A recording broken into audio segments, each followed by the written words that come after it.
Assalamualaikum warahmatullahi wabarakatuh. Warahmatullahi wabarakatuh. Masih bersama saya Bang Bo di podcast Mas Sendang Agung, Puskesmas Sendang Agung.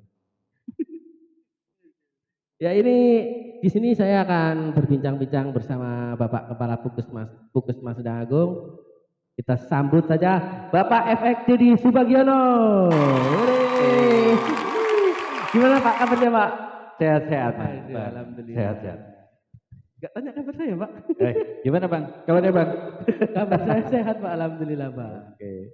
Gimana Pak, sibuk apa Pak sekarang Pak? Untuk kegiatan di mana nih? Di rumah? Di rumah dulu aja. Oke. Nanti baru Di rumah sekarang lagi ngurusin anak-anak. Oke. Karena udah mulai masuk sekolah, kemudian mulai pembelajaran baru. Jadi kemarin antar-antar, persiapan lain-lain. Anaknya berapa sih Pak? Anak dua. Dua ya? Satu laki-laki, satu perempuan. Oh, kuliah, udah kuliah Pak? Yang laki-laki sekarang kuliah. Kuliah Yang perempuan masih SMA. masih SMA. Di mana aja tuh Pak sekarang Pak? Yang laki-laki kuliah di Universitas Multimedia Nusantara di daerah Tangerang. Kemudian yang perempuan SMA kelas 10 ya. Itu di SMA Fransiskus Bandar Lampung. Berarti yang kuliah ini baru semester 4. Empat ya, Sekarang Pak, masuk ya? semester 4. Kalau Pak Dedi itu aslinya mana Pak? Aslinya Pak? Saya lahir di Poncowarno, Kampung Poncowarno, Kecamatan Karirjo, Kabupaten Lampung Tengah. Jadi masih asli Lampung.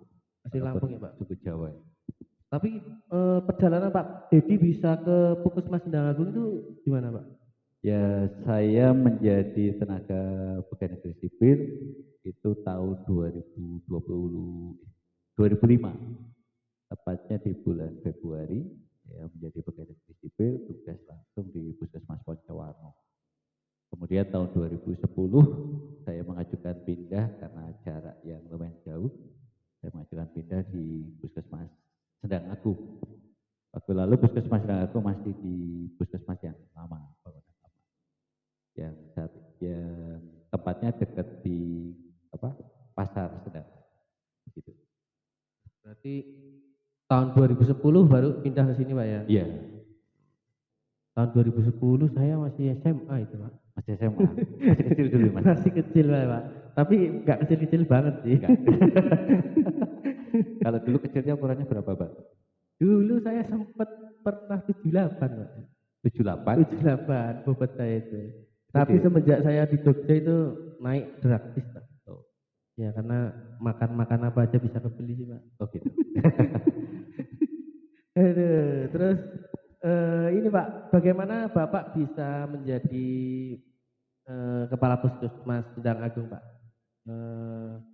Tahap-tahapan apa yang harus dilalui Pak sehingga bisa menjadi Kepala Puskesmas Sendang Agung? Nah ini yang saya sendiri nggak ngerti Pak. Kenapa kok bisa jadi Kepala Puskes? Kalau dulu mimpi saja enggak, kepingin saja enggak. Tapi ya tugas. Jadi mendapat mandat, tugas ya harus dilaksanakan. Kalau saya ada seorang yang mengatakan dulu Kepala Puskesmas juga saya mesti mengatakan terkait dengan tugas dan jabatan itu diupayakan seperti air mengalir, ya, mengikuti arus. Jadi tidak bisa memaksa. Artinya agar kita tidak terlalu ambisius ya. Tapi seperti air mengalir itu yang saya pelajari dari beliau. Itu Kepala Puskesmas dulu.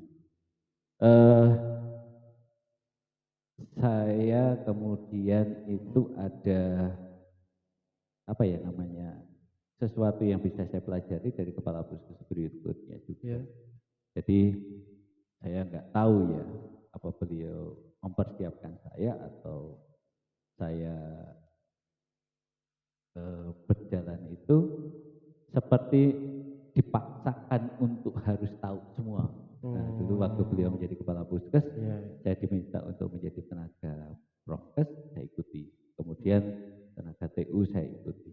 Tetapi di dalam tugas-tugas itu, dia selalu mengatakan, kamu harus tahu ini, harus tahu ini, harus tahu ini. Nah, misalnya sebagai seorang TU, kamu harus tahu pengelolaan keuangan, kamu harus tahu komunikasi dengan teman. Itu yang disampaikan oleh Kepala Puskes yang lalu ya, saya mengatakan itu apa ini membentuk pribadi saya untuk menjadi seorang ya yang sekarang saya emban, kayaknya ya begitu.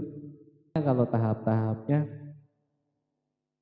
ya saya sebagai dulu dari Puskesmas Agung, saya memegang program P2, kemudian TB, kemudian saya menjadi tenaga prokes, setelah itu saya menjadi tenaga TU. Banyak bapak. Nah itu makanya saya juga bingung apa ini memang sudah dipersiapkan untuk saya ke sana, saya juga nggak Berarti ngerti. tahapannya harus semua tahu gitu Pak ya. Ya, mungkin seperti itu yang Iya. beliau harapkan. Tapi berat nggak sih Pak kalau menurut Bapak kalau semua harus tahu gitu? Apa mungkin motivasi Bapak saya harus belajar gitu? Kalau beratnya ditimbang-timbang kayaknya berat gitu nanti. Berat saya ya. Kalau Iya. saya emang berat Pak ini. Iya, Iya. itu kalau berat apa ya? Karena kita jalani dengan tulus ikhlas, saya rasa tidak begitu berat ya. Yang berat bagi saya adalah melawan diri saya sendiri. Sebenarnya gitu Iya, Pak ya. melawan Memang diri. kalau melawan diri sendiri itu memang berat sih. Ya, itu yang merasa apa ya? Merasa lebih berat lah ketimbang Iya. tugas-tugas yang harus dilalui. Tapi kalau menurut Bapak itu ya, pasti ngasih motivasi ke teman-teman lah. Mungkin biar nggak ngerasa ngeluh kalau suruh mau megang apa program ini, program itu seperti Bapak yang tadi katakan kan kayak yang harus tahu keuangan, harus tahu P2, harus gini gitu-gitu. Teman-teman biar nggak banyak ngeluh, biar belajar dari Bapak gitu. Ya, yang pertama menerima tugas itu dengan ikhlas. Yang Kalau pertama saya lihat, ikhlas ya. dulu, Pak, ya. Kemudian ya harus belajar tidak hanya dari buku, tetapi dari para senior. Ya, itu penting juga Pak Iya. ya. Belajar dari senior itu penting Pak ya. Iya, kalau kita boleh belajar dari senior itu kan dulu tidak banyak melihat dengan nilai uang. Jadi banyak kegiatan-kegiatan dilaksanakan tanpa memperhitungkan nilai uang. Nah, itu yang saya pelajari, itu yang saya lihat, inilah ikhlas. Gitu. Jadi kegiatan program itu berjalan walaupun tanpa ada Uang, gitu, Pak, ya. uangnya, nilai uang. Coba yang mungkin Yang penting mau belajar ikhlas gitu Pak iya, ya. menerima itu. Dan ada apa ya namanya tidak malu untuk bertanya. Mungkin Iya benar. Karena kalau mau belajar itu ya harus bertanya juga Pak ya. iya, itu salah Nggak satu. bisa kita harus cuma diem aja itu nggak Iya. bisa, harus tanya. Kalau ada istilah malu bertanya nggak usah nanya. susah dijandan gitu ya Pak. Oke, ini lanjut pertanyaan lagi Pak ya. Apa latar belakang pendidikan dan pengalaman kerja yang mendukung Bapak dalam menjalankan tugas sebagai kepala puskesmas? Ya, saya punya dasar pendidikan yang pertama pendidikan keperawatan. Ya, Saya kemudian kira pronkes loh Pak. pendidikan perawat, saya D3 perawat, saya sekolah di Jakarta dulu di Akper PGI Cikini. Anak Kemudian Jakarta tuh Pak? ya sempat sempat di Jakarta 5 tahun. Kemudian itu juga banyak dipelajari terkait untuk pendekatan kepada orang. Ya. Iya. Kemudian saya lanjutkan pendidikan S1 Kesehatan Masyarakat, penjurusan di manajemen rumah sakit. Rumah sakit. Ya. Itu juga di Jakarta Pak? Jakarta di Universitas apa tuh? Esa Unggul. Esa Unggul. Mas Andri juga itu. Lulusan sono Mas Samen Mas. Iya. Tahun berapa itu Pak Samen Pak? Saya lulus tahun 2007. Lagi-lagi saya masih SMP, masih kecil. Besar Pak. Ingat kecil. 2007 saya lulus. 2007. Kemudian saya posisi masih tugas kerja di Jakarta waktu itu. Jadi lanjut kuliah itu posisi masih di Jakarta. Berarti sempat udah kerja juga tuh Pak di Jakarta? Sudah, saya kerja di asuransi Global Assistant. Iya. Terus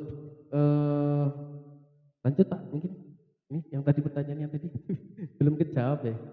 Itu yang mana ya? Yang tadi yang latar belakang pendidikan. Kemudian saya di S1 kok bisa S1 selesai tahun 2007, kemudian ya tidak melanjut lagi. Hanya ada mungkin pelatihan-pelatihan dari dinas kesehatan, kemudian pernah pelatihan juga di pejabat pengadaan barang dan jasa.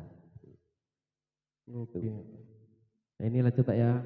Apa tantangan terbesar Bapak menghadapi tantangan terbesar pokoknya menuju posisi ini gitu Pak? Ada tantangan yang terbesar menurut Bapak? Kalau di posisi kepala puskes nggak ada tantangannya malah Mas. Saya juga nggak ngerti kenapa saya harus ada di sini ya. Masa nggak ada? Masa Karena ada tantangannya itu, sih Pak? seperti air mengalir karena posisi di kepala puskes itu. Saya tiba-tiba mendapat tugas Heeh. itu pagi itu jam setengah 6. Saya itu bangun kemudian baca WA. Ada kebiasaan kalau bangun tidur itu saya buka WA dulu. Kemudian saya buka WA ternyata ada panggilan untuk pelantikan. Pelantikan sendiri saya nggak tahu. Kemudian saya ditelepon dari dinas bahwa nanti pokoknya jangan telat. Harus ada pelantikan jam setengah 2 harus sudah di PKD. Setengah 2 harus di BKD. Setengah 2 siang. Siang, kirain malam Pak. Kalau malam saya minta temenin Bang. Saya belum di sini kayaknya Pak. Belum. Udah belum Pak ya? Udah kayaknya, Sudah. cuma di Sindang Baru saya Pak. Berarti tantangannya nggak ada nih Pak ya? Ya tantangannya ya apa ya? Kalau itu ya itu dari diri sendiri lagi, Pak. Dari sini, oke. Karena yang terberat di situ, waduh mampu enggak? Iya apa tidak? Itu Nah, tanda tanya itu, besar. nah itu. Tanda tanya saya besar itu, wih, kok jadi begini? Kok jadi seperti nggak percaya lah saya untuk Iya, yang jadi pertanyaan kan bisa apa enggak dan bisa bertanggung jawab apa tidak gitu loh. Betul. Pasti gitu kan Pak Betul. kalau dikasih amanah orang kan. Betul. Ya kayak dulu Bapak dikasih amanah buat nikahin. Ya itu kayak air mengalir lagi Bang. Ngikutin alur aja ya. Iya kan gitu kan pasti bisa nggak sih pertanyaannya kan? Pasti gitu kan. Iya. Tapi ini enggak maksudnya kayak istri mendukung enggak? Kayaknya kuat pasti bisa menjalani jadi kepala puskes gitu. Awal Istri itu mendukung. juga shock sih, pagi-pagi itu shock semua ya. Kita nggak menyangka karena saya merasa nggak mungkin lah untuk saya menjadi kepala puskes. Kemudian kami shock semua, kebetulan ada anak-anak saya masih di rumah, hanya saya jas saja kebetulan baru diperbaiki itu Pak. Yang jas, pakai jas itu jas manten sebenarnya. Waktu saya coba seminggu sebelumnya itu saya memang memperbaiki, kok saya ingin buat jas ya. Jas saya tak buat tapi kok mahal banget.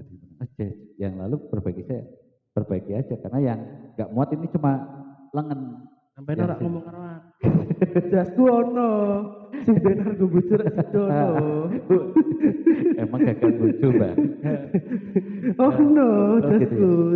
Kudune sampai calling aku. Nah itu kan saya menarik karena nggak tahu yang penting pakai jas, kemudian perlengkapan lengkap pakai peci. Nah saya nggak punya peci lagi Bang, itu Bang. Waduh, peci ada juga. Seperangkat alat sholat itu Pak. Saya peci nggak ada terus akhirnya saya karena nggak tahu saya juga diem-diem saya bilang sama Bu Esti, Bu saya mau pamit kemana? Mau ke dinas ada pelantikan. Nah, pikir saya kan pelantikan apa gitu loh, nggak taunya ya suruh pakaian lengkap. Akhirnya saya beli peci di pasar Sendang Agung. Saya beli peci, jas udah jadi, ya wis akhirnya berangkat. Cuma ada yang apa yang bagi saya agak lucu karena celananya nggak muat.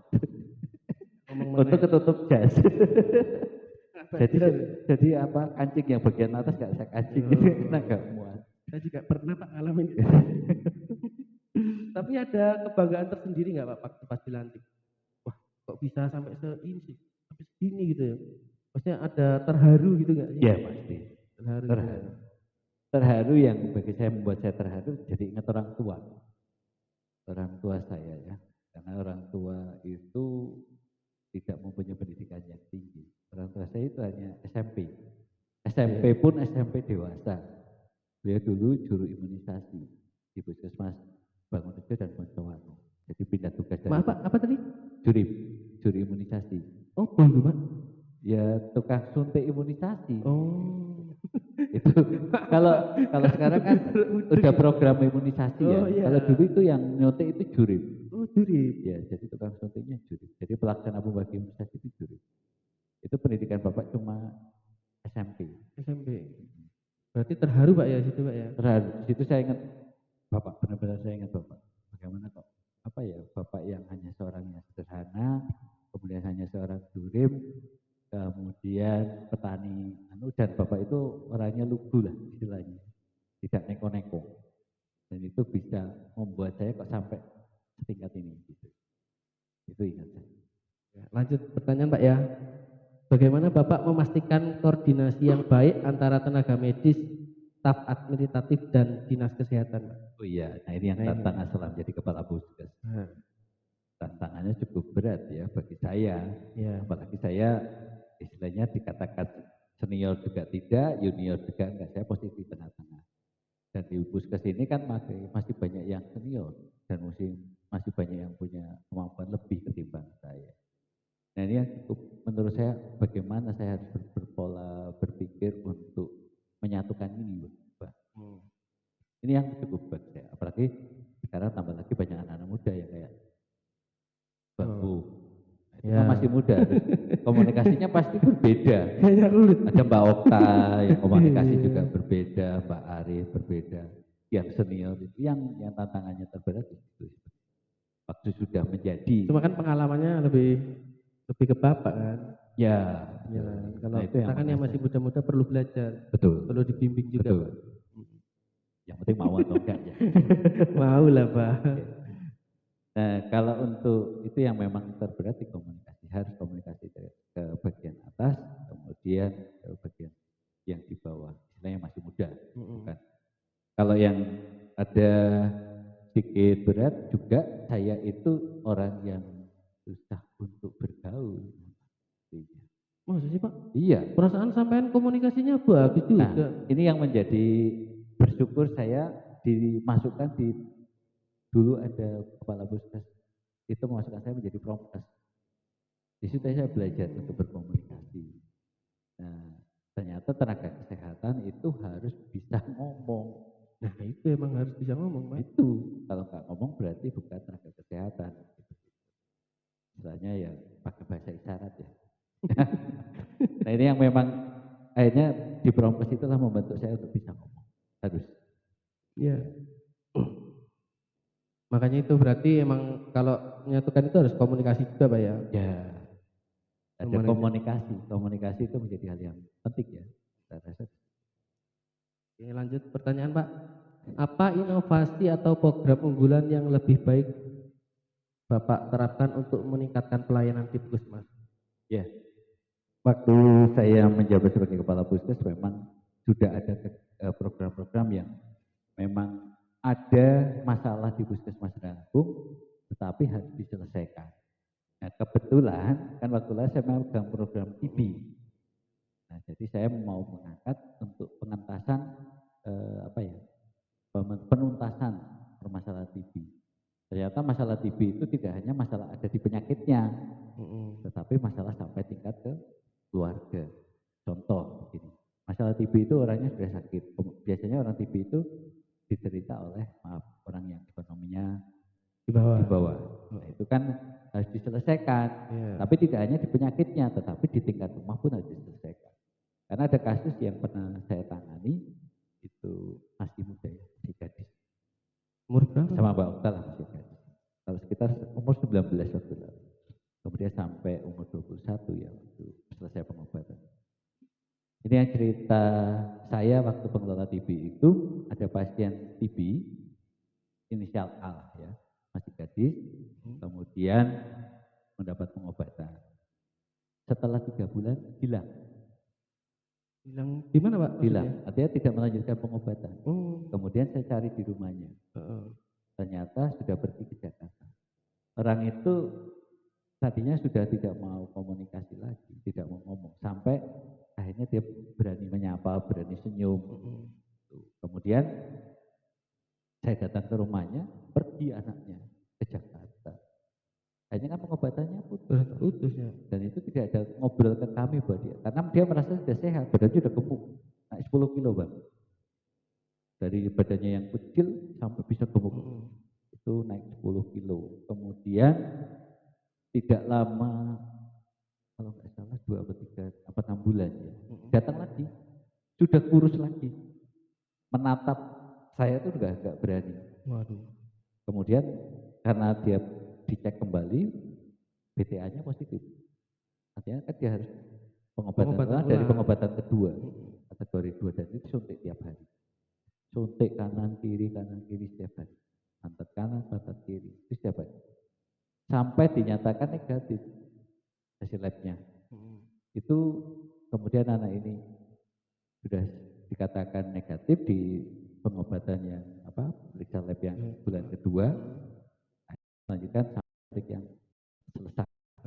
Nah, kemudian di bulan ketiga, nah sudah selesai, hilang, Ya. pergi lagi ke Jakarta. Karena Tapi sebenarnya udah dikasih tahu belum Pak? Kalau memang sudah. belum boleh sudah. Dan itu dia sampai dia orangnya kan nggak pernah mau cerita. Itu sampai nggak pernah ngomong, bisa menatap, bisa ngomong, bisa sampai Pak besok saya nikah. Itu sampai berani cerita begitu.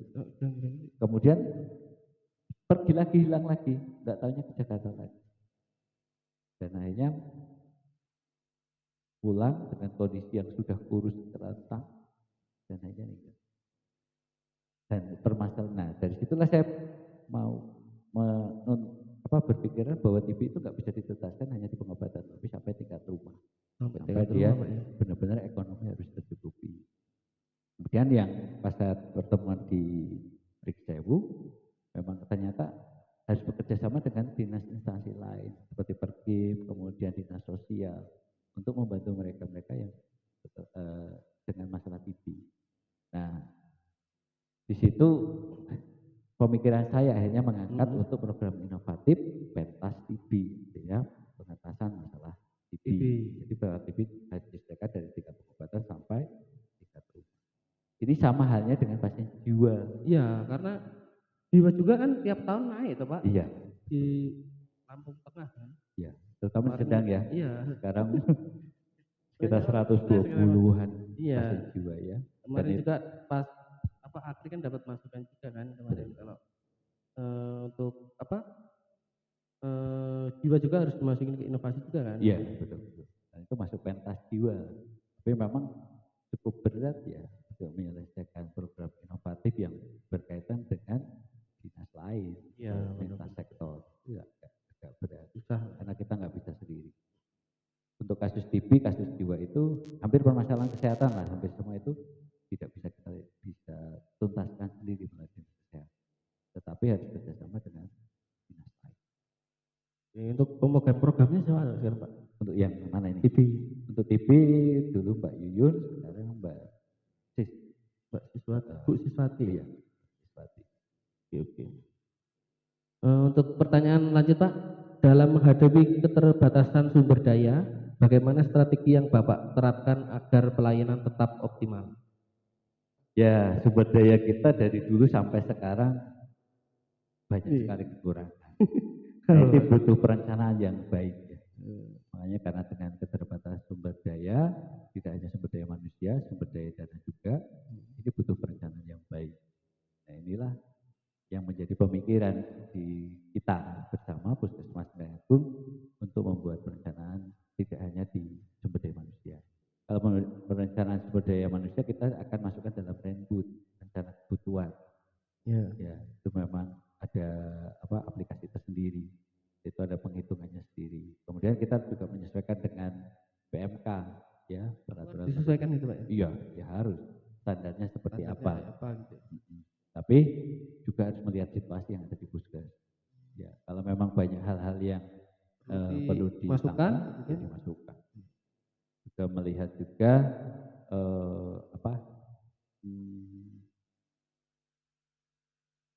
banyaknya kegiatan-kegiatan lain di luar kesehatan yang harus diperhitungkan juga. Seperti keuangan. Keuangan kita kan memang tidak ada tenaga khusus keuangan, lalu ada tenaga kesehatan juga. Kemudian keterbatasan pegawai negeri, ya PNS. PNS ada beberapa kegiatan yang memang tidak boleh dilakukan oleh tenaga TKS. Nah, ini kan kita majukan ke dinas untuk melakukan perubahan perundang-undangan. Itu bisa juga. Nah, sekarang sudah disetujui untuk tenaga BLUD itu bisa dipakai untuk kegiatan BO. Salah satu contohnya. Bagaimana peran kepala puskesmas dalam menjalani hubungan dengan masyarakat agar pelayanan kesehatan lebih efektif dan tepat sasaran? Ya, ini yang tadi saya sampaikan bahwa permasalahan kesehatan tidak bisa diselesaikan sendiri oleh orang kesehatan. Kita harus Sama-sama. kerjasama dengan lintas sektor. Salah satu kegiatan yang bisa kita lakukan yang secara ini apa namanya masuk dalam agenda rencana itu Loka Karya Mini lintas sektor atau Loka Karya Mini Tribulanan. Itu menjadi media kita, media komunikasi kita untuk puskesmas dengan lintas sektor. Kemudian ada Musren. Musren itu gimana Pak? Musyawarah perencanaan. Itu di tingkat desa. Nah, nanti kita itu juga mengundang media juga? komunikasi. Ini yang undang dari desanya. desa. Kemudian ya ada komunikasi non formal. Itu juga bisa. Yang saya rasa lebih efektif seperti itu. Oke. Ini kayaknya juga yang podcast begini, Bang. Ini juga menjadi media komunikasi kita dengan lintas sektor. Harapannya nanti kan bisa ya kayak kasus DBD sekarang kalau melalui woro-woro lewat surat-surat sudah nggak dikabin. Mungkin media sosial menjadi lebih efektif. Nah, ini pertanyaan Pak ya. Apa keterampilan kepemimpinan yang menurut Bapak paling penting dalam menjalankan tugas sebagai kepala puskes? Nah, keterampilan kepemimpinan Pak, menurut Bapak? Ya, tadi saya sampaikan komunikasi. Komunikasi ya tetap ya. Untuk lebih ya komunikasi tidak hanya dari mulut ya, tapi komunikasi dengan hati. Itu yang ini yang mungkin mungkin tidak semua orang bisa. Lalu saya menyampaikan di teman-teman bahwa kita harus memakai komunikasi dengan hati yang bertelinga. Artinya kita komunikasi dengan hati lebih banyak menggunakan telinga, tidak banyak mulut.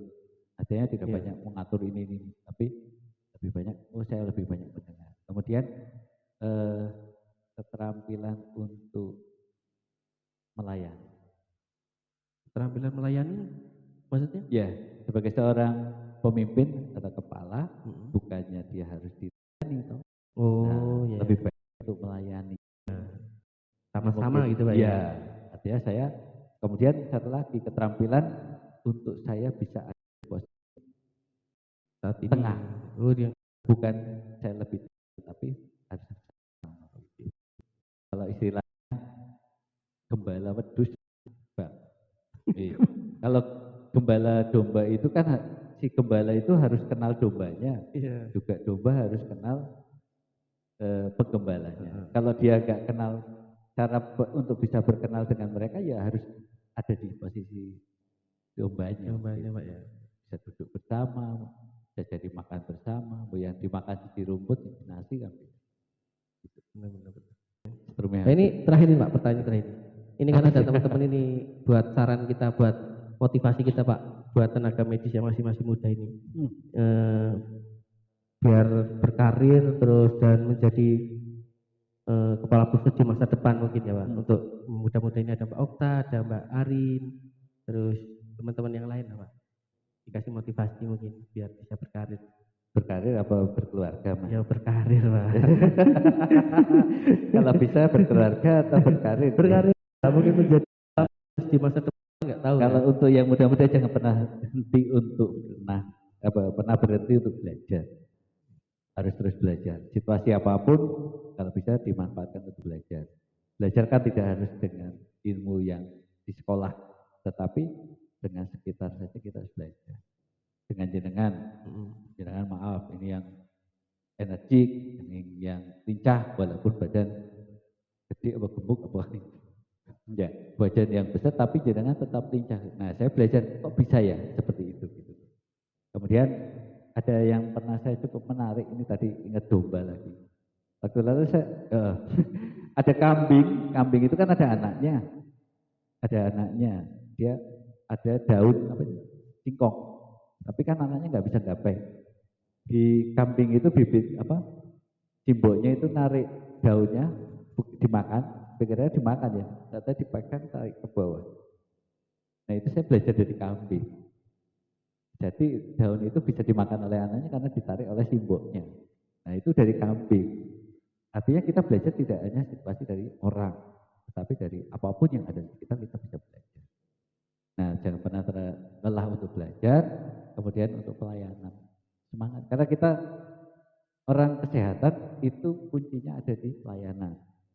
Apapun bentuknya, ya itu pelayanan. Jadi kalau kunci pelayanan ya kembali lagi dengan hati. Ya Pak, jadi untuk berkarir dan menjadi kepala di masa depan itu Pak yang tadi Pak ya.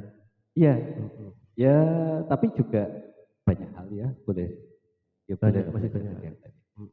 Ini ngomong-ngomong haus ini Pak saya Pak. Kamu tadi belum minum toh? Saya juga sebenarnya haus, Bang. Ini mau minum. Kalau mau minum Pak. Ya ini mungkin kalau ada yang mau iklan-iklan nih boleh lah. Lokal-lokalan juga boleh. Ayo pada Iya. sponsor yang mau Sing duwe ikut warung nih. ya ora apa-apa, arep promo-promo ya ora apa-apa kayak sing duwe warung. Kalau ada pecel ya. Oke.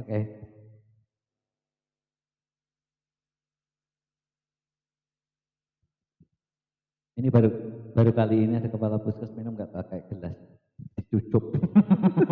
Oh ya, gelasnya iki nanti mati piye mati. Wantol nanti. Aduh. Ya Pak, ini tadi kan pertanyaan sudah selesai Pak ya. Mungkin ada kata-kata nggak Pak untuk hari ini Pak? Mau di Kameranya disut.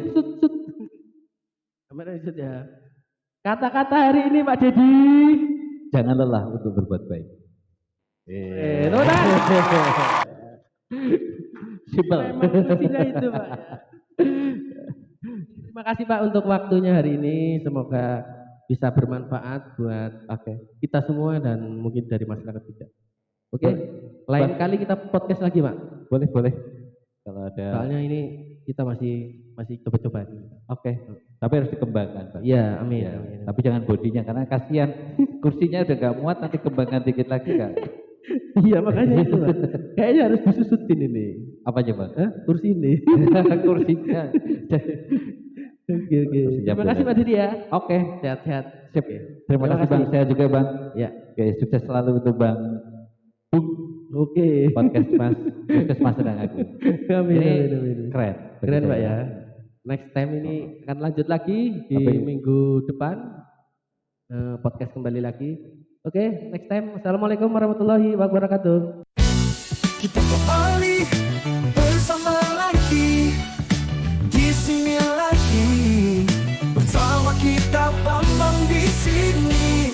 Ilmu kesehatan ada Puskesmas, ilmu kehidupan ada Puskesmas, ilmu agama ada Puskesmas, ilmu budaya ada Puskesmas. Yo, mari kita bersama. Yo, mari kita di sini mencari ilmu, mencari teman. Puskesmas Sendang Agung selalu bisa.